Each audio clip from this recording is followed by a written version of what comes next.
ସଂଗ୍ରାମପୁର ଗାଁରେ ବୁଲା ନାମକ ଜଣେ ପିଜୁଳି ବେପାରୀ ଥିଲା। ସେ ପ୍ରଥମେ ଏକା ଏକା ପିଜୁଳି ବଗିଚାରୁ ପିଜୁଳି ତୋଳୁଥିଲା ଓ ବିକ୍ରି କରିବାକୁ ନେଇକରି ଯାଉଥିଲା। ଏହା ହେଉଥିବାରୁ ତାକୁ ବହୁତ କଷ୍ଟ ହେଉଥିଲା। ଏକା ଏକା ସବୁ କରୁଥିଲା ନା। ସେ ଭାବିଲା ଯେ ଆଉ ଜଣେ ଲୋକକୁ ଭାଗିଦାର ରଖିଲେ ବେପାରରେ ଭଲ ଲାଭ ହେବା ସହିତ ଏତେ ଗୁଡ଼ାଏ କଷ୍ଟ କରିବାକୁ ପଡ଼ନ୍ତାନି। କାହାକୁ କହିବି ଠିକ କଥା, ମୋ ସାଙ୍ଗ ମଧୁକୁ କହିବି। ମଧୁ ହେଲା ଜଣେ ଟାଇମ ପାସ୍ କଲା ଭଳିଆ ଗୋଟେ ଲୋକଟେ, ଆଉ ବଡ଼ ଅଳସୁଆଟେ। ଠକି ଖାଇବା ତାର ହଉଛି ଗୋଟେ କାମ। ସେ ଯାହା ବି ହେଉ ବୁଲା ତା ପାଖକୁ ଗଲା। ବୁଲା ଯେତେବେଳେ ମଧୁକୁ ଯାଇ ତା ବେପାରରେ ଭାଗିଦାର ହେବା ପାଇଁ କହିଲା, ସେ ତତ୍କ୍ଷଣାତ୍ ସେଥିରେ ହଁ ମାରିଦେଲା। କାହିଁକି ନା ସେ ଜାଣିଥିଲା ବୁଲା ଗୋଟେ ସିଧା ସାଧା ଲୋକ, ତାକୁ ଠକିବା ସହଜ ହବ। ଦୁଇ ସାଙ୍ଗ ପ୍ରତିଦିନ ବୋଝରେ ପିଜୁଳି ନେଇ ହାଟରେ ଦେଇକିରି ଆସନ୍ତି। ସେଥିରେ ତାଙ୍କର ଭଲ ରୋଜଗାର ହେଲା। ତାଙ୍କ ପିଜୁଳିର ଚାହିଦା ଦିନକୁ ଦିନ ବଢ଼ିବାକୁ ଲାଗିଲା। ତାଙ୍କ ବେପାର ବି ବଢ଼ିଲା ଏବଂ ପିଜୁଳି ମଧ୍ୟ ଗଛରେ ବହୁତ ହେଲା।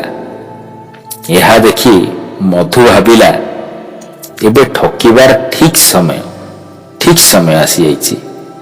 ତା ପରଦିନ ସକାଳୁ ଯେତେବେଳେ ପିଜୁଳି ବଗିଚାକୁ ବୁଲା ଯାଇ ଦେଖେ ଯେ ତାଙ୍କର ପିଜୁଳି କମିଯାଇଛି। ଯେଉଁ ପରିମାଣର ପିଜୁଳି ତୋଳା ହେଉଥିଲା ତାଠାରୁ କମ ପରିମାଣର ତୋଳାଗଲା। ଏମିତି ଭାବେ ପିଜୁଳି କମିବାକୁ ଲାଗିଲା। କିନ୍ତୁ ମଧୁ ବହୁତ ଖୁସି ହେଉଥାଏ। କାହିଁକି ନା ସେ ରାତିରେ ଯାଇ ପିଜୁଳି ବଗିଚାରୁ ପିଜୁଳି କିଛି ତୋଳି ରଖିଦେଇଥିଲା ଏବଂ ସେ ପିଜୁଳିକୁ ପରେ ବିକୁଥିଲା।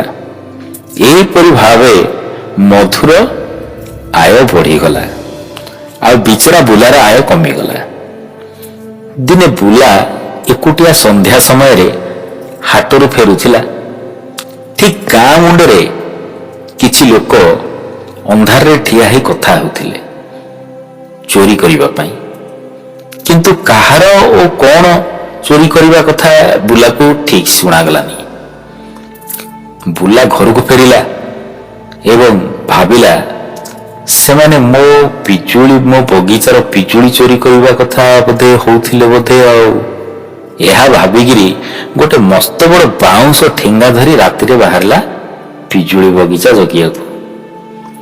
ଗୋଟେ ପିଜୁଳି ଗଛ ନିକଟରେ ବୁଲା ଠେଙ୍ଗା ଧରିକିରି କଣ କଲା ନା ବସିଗଲା ସେଇଠି। ବହୁତ ସମୟ ଅପେକ୍ଷା କରି ବହୁତ ସମୟ ଅପେକ୍ଷା କଲା। ତାକୁ ନିଦ ଆସିଯାଇଛି ତା ଭିତରେ। ସେ ସେଠାରେ ଘୁମଉଛି। ଠିକ ଏହି ସମୟରେ ମଧୁ ସେ ଗଛରେ ଚଢ଼ିଲା ପିଜୁଳି ତୋଳିବା ପାଇଁ। କିଛି ତୋଳିବା ପରେ ଗୋଟେ ପିଜୁଳି ହାତରୁ ଖସି ବୁଲାର ମୁଣ୍ଡରେ ପଡ଼ିଗଲା। ବୁଲାର ନିଦ ଫଟାକ ସେ ଭାଙ୍ଗିଗଲା। ଆଉ ଦେଖିଲା ଗୋଟେ ଲୋକ ଗଛରେ ଚଢ଼ି ପିଜୁଳି ତୋଳୁଛି। ତାର ଓହ୍ଲାଇବାର ବାଟକୁ ଅପେକ୍ଷା କଲା ସେ। ଠିକ ଯେତେବେଳେ ମଧୁ ଗଛରୁ ଓହ୍ଲାଇଛି, ବୁଲା ତାର ବାଉଁଶ ଠେଙ୍ଗାରେ ନିସ୍ତୁକ ମାଡ଼ଟିଏ ମାରିଲା।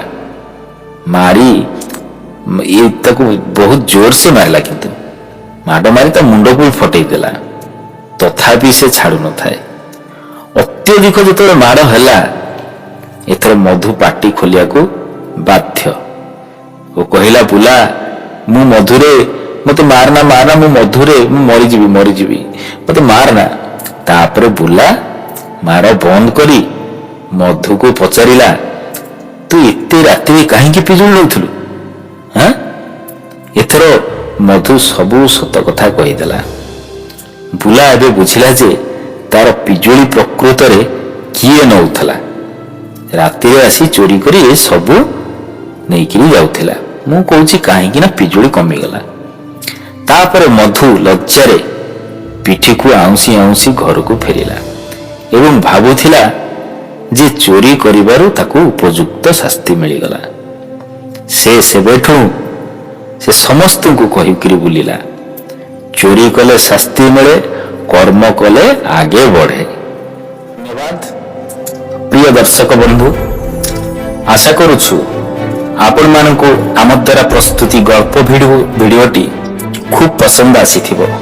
आगुकु आमर नुआ प्रकार नुआ प्रस्तुतिर सहित भिडियो पहुंचीबार चेष्टा जारी रहिबो। तेणु करी आपण मानकु अनुरोध करुछु एमआरएस एंटरटेनमेंट चैनल को सब्सक्राइब करंतु और आपण मानक सांगसाथी बंधु मानक शेयर करी देखिबार सुजोग दियंतु और सब्सक्राइब जोड़ंतु। धन्यवाद आम आशार दर्शक बंधु, नमस्कार।